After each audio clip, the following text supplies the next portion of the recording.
Welcome to Learning English, a daily 30-minute program from the Voice of America. I'm Pete Musto. And I'm Dorothy Gundy.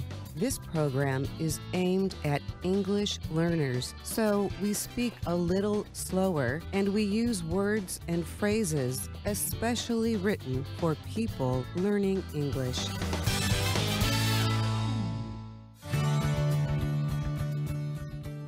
Today on the program, Ana Mateo brings us Words and Their Stories, a program that explores common expressions in American English and discusses their meaning and history.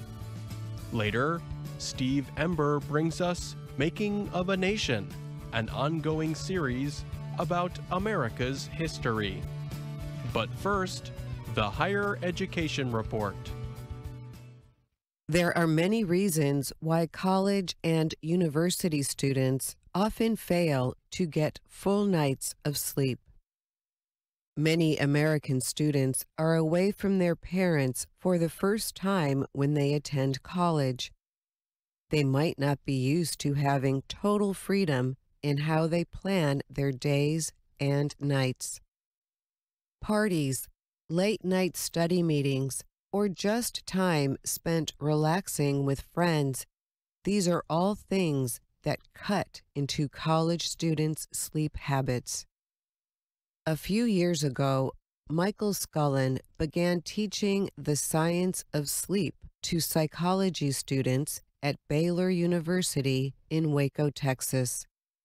Scullin is an assistant professor at Baylor and the director of its Sleep, Neuroscience, and Cognition Laboratory.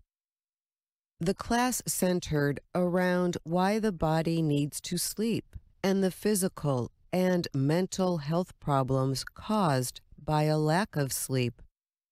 This includes difficulty focusing on studies or controlling one's emotions and increased risk of many diseases. When you are at your most sleep-deprived is when you are least likely to be able to judge how sleepy you are and how much that sleepiness is impacting you, Scullin told VOA. He says his students seemed to enjoy the class and were interested in the material he was teaching. But when he asked them whether they were choosing to get more sleep after what they had learned, most of them said no. The United States Center for Disease Control and Prevention states that adults need at least 7 hours of sleep a night to stay healthy. So Scullin came up with a plan to get his students to sleep more. He offered to give them extra points on their final exam, the class's most important test. The plan worked better than Scullin expected. Students who slept more performed better in 2 different classes, and Scullin published his findings in 2 academic publications last November. Scullin started the experiment with his psychology students. He told them that if they agreed to sleep at least 8 hours a night for the last 5 nights before the final exam, they would get several extra credit points. But if they agreed to take part in the study and failed to get the required amount of sleep, they would lose points on the exam. The students would wear special devices that recorded their sleep data. Only 8 out of the 18 total students in that first group agreed to take part in the experiment. Yet all the students who took part performed better on the exam than those who did not, even before the extra credit points were added. On average, they earned about 5 points more on the exam. Scullin then decided to repeat the study with another group of 16 design students. He chose not to punish students who failed to sleep the full 8 hours per night and got the same results. Daniel Bessison is a medical doctor who researches sleep and was not involved in the study. He is also the Associate Director of the Anschutz Health and Wellness Center at the University of Colorado outside Denver. Bessison notes this study does lend support to the idea that sleeping enough helps academic performance, and students who cram are likely worse off. Cramming is a common activity for American college students. When students cram, they study most or all of the night before the exam. They get very little or no sleep because they think they will do better if the test material is fresh in their minds. Bessison says there are some problems with Scullin's experiment. He says to be more scientific, the students should have been randomly chosen for sleeping or staying awake. Also, the two groups should have been studying the same subject and taking the same test. All of this may have affected the results of the study. Yet, Bessison says this experiment does fit in with a larger body of research on the importance of sleep.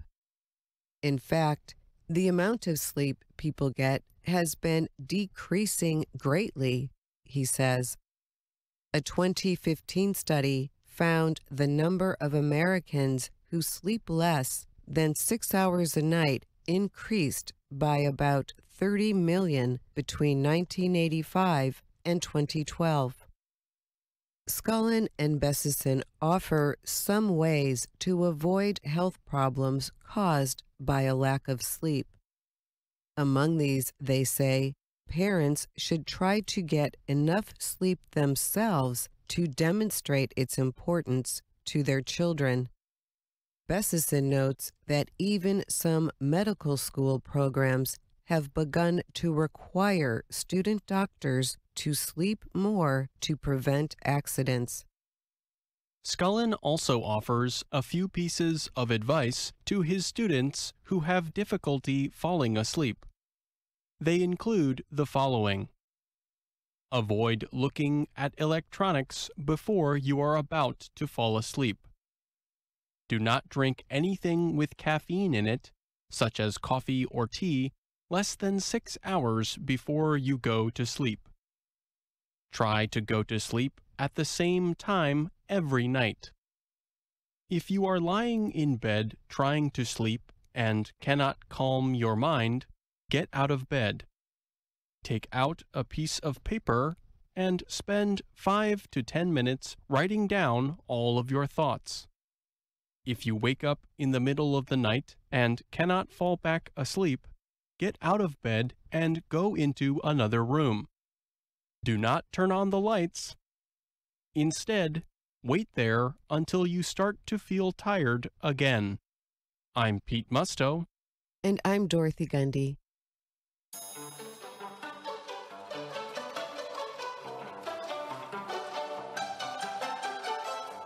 Now, the VOA Learning English program, Words and Their Stories. For today's program, we go into the kitchen. There is a good chance you do not go one day without using a knife. It is an important tool when cooking, and without it, you could not make many dishes. This brings to mind a story, a true story. Years ago, a friend and I were making dinner together at my place. She had the job of cutting up vegetables for soup. Halfway through cutting the onions, she said that my knife was not sharp and would not cut. I was surprised. I had given her my best knife. But when I looked over at her, I had to smile. Actually, I did more than smile. I laughed out loud. It might be better if you use the cutting edge of the knife, I joked. Let's just say my friend did not spend a lot of time in the kitchen. She ate out a lot. In this example, the cutting edge is the sharp edge of a knife. But we also use it to mean something much more. The cutting edge is the newest and most modern part of any industry. Ideas, tools, technology, whatever you use in your job can all be cutting edge. Whatever business or industry you work in, it feels good to be a leader in it. When you know the newest tools or ideas to do your job, you can say you are on the cutting edge, or that you are simply cutting edge. For example, teachers on the cutting edge of education use the latest technology and ideas in the classroom. Cutting-edge architects know the latest materials, tools, and designs to use in the structures they build. Some of the best doctors use cutting-edge technology to treat diseases. All industries have their own cutting edge. We have other words to help describe this idea of cutting edge. For example, people who are on the cutting edge of their industry are on the forefront or front line. They are the vanguard. The vanguard is the group of people who are the leaders of a movement in society, politics, or in a given industry. We usually use vanguard in the singular form and in a prepositional phrase. So you can be at the vanguard of a social or political movement. You can also be in the vanguard of a movement. This expression comes from a military term. In battle, the vanguard are the soldiers, other personnel or equipment that are at the front of a fighting force. People on the cutting edge or in the vanguard are blazing a trail. When you blaze a trail in the woods, you make a trail for others to follow. You do this by cutting down plants that may be in your way. You can also mark trees with a cut, also called a blaze. Blazing a trail is a difficult job, but it makes it much easier for people walking behind you. The same can be said for life. Trailblazers, people on the cutting edge or in the vanguard, are not satisfied with the status quo, the way things have always been done. They are always looking for a new, better, or faster way to do something. So people on the cutting edge use the latest tools and ideas to be on the forefront of their field. They are the vanguard and blaze trails for others to follow. We could say that people who use our website are on the cutting edge of learning English. Well, until science makes a magical solution that gives you language ability overnight. Now that would be very cutting edge. And that's all for this Words and Their Stories. Until next time, I'm Anna Mateo. And I saw a panther in the yard,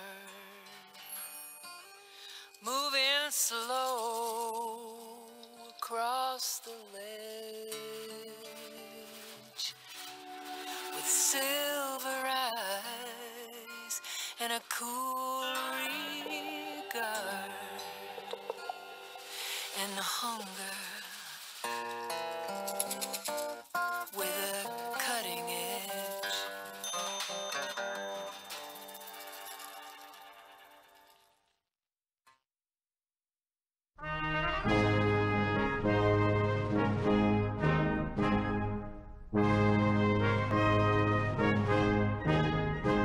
From VOA Learning English, welcome to The Making of a Nation. I'm Steve Ember.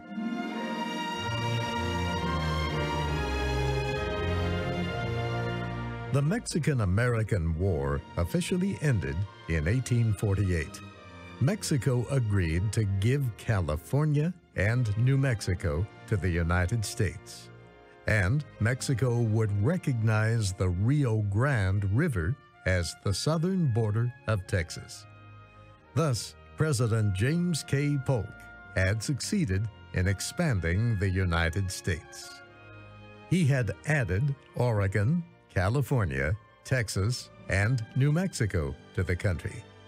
Now the country faced the problem of what to do with slavery in the new territories. As soon as it became clear in the American consciousness that Polk's aim in the Mexican War was to gain southwestern territory, California and what's now the American Southwest, then the slavery question becomes very, very salient in a powerful way that it had been kind of sort of kept under wraps for 20, 25 years.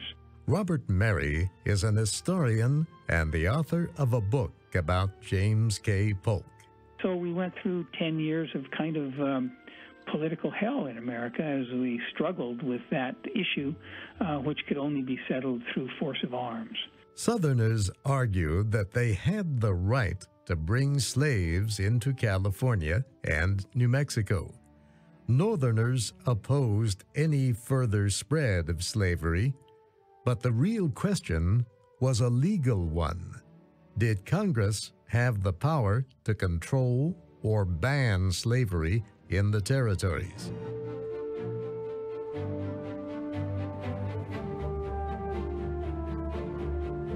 While Congress debated the issue, the country moved quickly into the presidential campaign of 1848. President Polk was old, tired, and in poor health. He said he would keep his promise to serve only one term. Polk felt that he had done his duty. During the first days of his administration, he listed the goals of his presidency. First, he wanted to reduce the tax on imports. Second, he wished to establish an independent treasury, which the Whigs had voted out. Third, he hoped to settle the Oregon border dispute with Britain. And fourth, he wanted to make California part of the United States. Less than 4 years later, he had succeeded with each item on his list. The United States and Britain agreed on a compromise in the Oregon dispute. In 1846, Polk was able to establish the independent treasury again, where the government could keep its own funds. No longer would government money be kept in private banks. That same year, Polk was able to get Congress to approve a bill that greatly reduced the taxes on imports. And the peace treaty with Mexico gave the United States not only California, but also New Mexico. So the president believed he had served his country well. Polk, however, had not served his party well. He was not a good politician. He failed to unite competing groups within the Democratic Party. What was worse, he let them move even farther apart. There seemed to be no strong Democratic candidate who could unite the party. At one extreme were the supporters of former President Martin Van Buren, New York Democrats opposed to slavery. They were called barn burners. They got this name from their opponents, who claimed that they were willing to burn down the entire barn to remove pro-slavery rats. At the party's other extreme were the Democrats of the South, led by John C. Calhoun of South Carolina. In every state, the Democrats were divided between those who supported the Polk administration and those who opposed it. Democratic candidates met in Baltimore in May of 1848 to choose their candidate for president.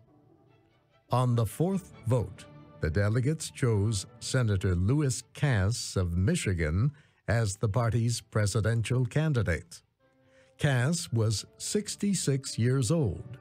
He was considered a moderate Democrat. He was a Northerner who did not oppose slavery. On the question of slavery in the new territories, Cass believed that the people living in those areas should make the decision. The barn-burner Democrats of New York refused to accept Cass as their candidate. They walked out of the Baltimore Convention. Senator Henry Clay of Kentucky expected to be the presidential candidate of the Whig Party. The Whigs had nominated Clay as their candidate in 3 earlier elections, but Clay lost all 3 times. In 1848, older members of the party still supported him, but young Whigs felt a new candidate was needed. Some party leaders remembered how William Henry Harrison had won the presidency for the Whigs in 1840 by campaigning as a military hero. The country now had a new military hero, Old Zack, General Zachary Taylor. He and his men never lost a battle in the Mexican War. Several times, General Taylor defeated Mexican forces much larger than his.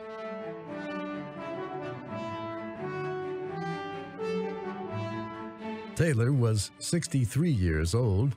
He had almost no formal education. He had spent almost 40 years in the West as an Indian fighter and commander of small army bases. Some politicians did not believe Taylor had the ability to be president, but his supporters put great energy into their campaign. They tried to sell the idea that the general was the only man who could defeat the candidate of the Democratic Party. Finally, Taylor won the Whig Party's nomination.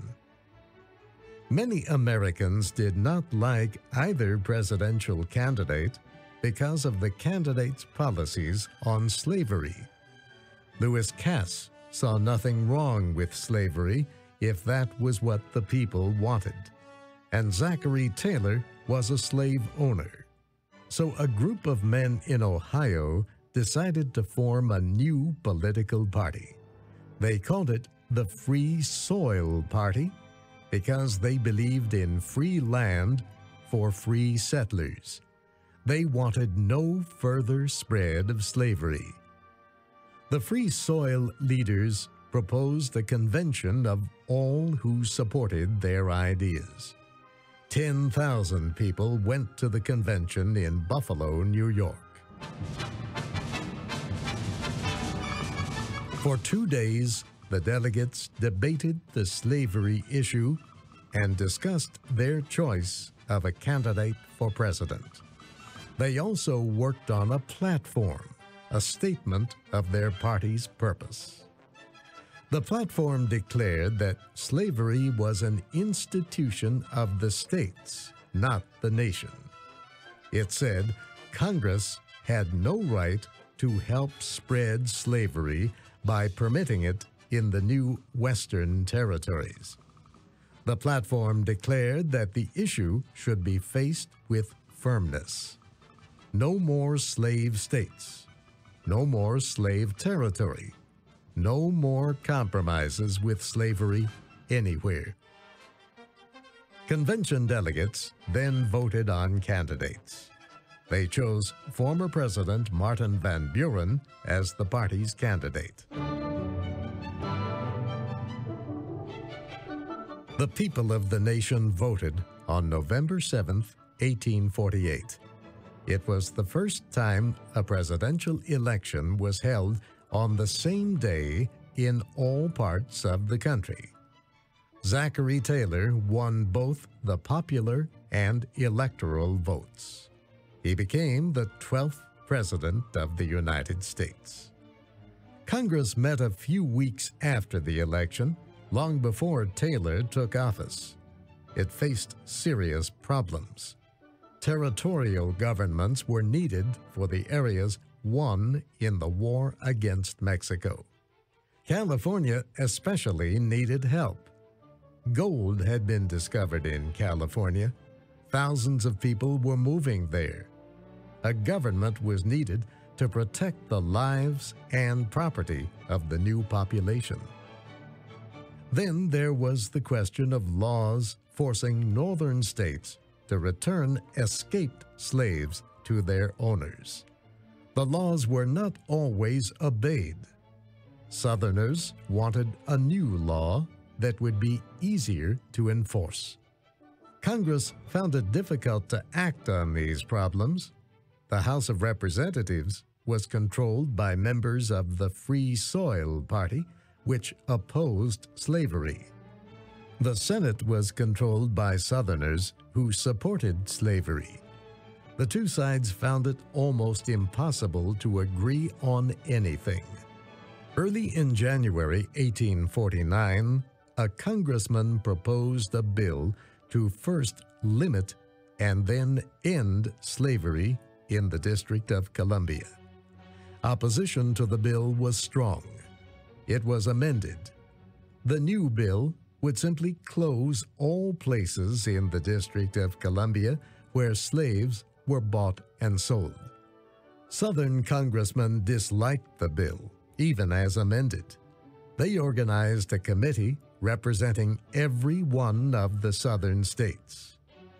Senator John C. Calhoun said the committee should write a declaration explaining the position of the South.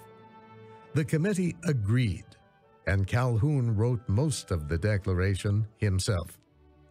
The Southern Declaration accused the North of many aggressions.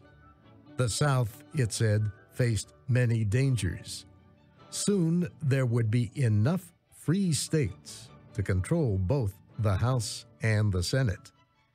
And then the Constitution would be changed and all slaves would be freed.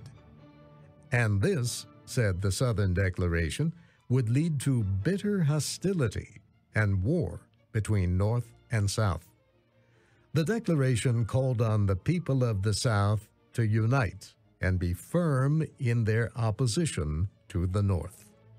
With this new firmness, Southern lawmakers fought to make slavery legal in the new territories. They effectively blocked proposals for territorial governments in California and New Mexico. Congress ended its term on March 4th, 1849, without any progress. Zachary Taylor was sworn in as president that same day. Americans hoped that the new president would be able to bring the North and South together again. But Taylor really had no policy. He could not support a bill to keep slavery out of the territories. That might start a quick revolt among the southern states. He could not support a bill to let slavery spread into the territories. That would make the North rise in anger. Taylor tried to be neutral. He hoped the problem of slavery would solve itself.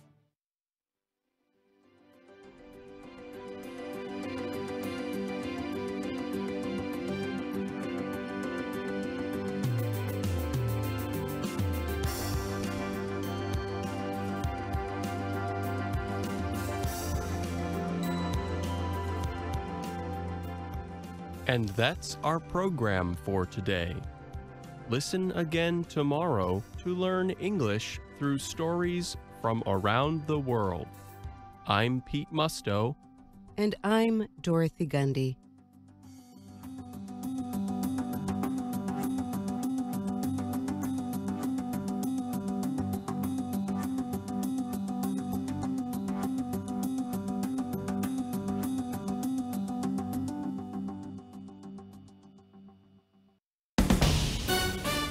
This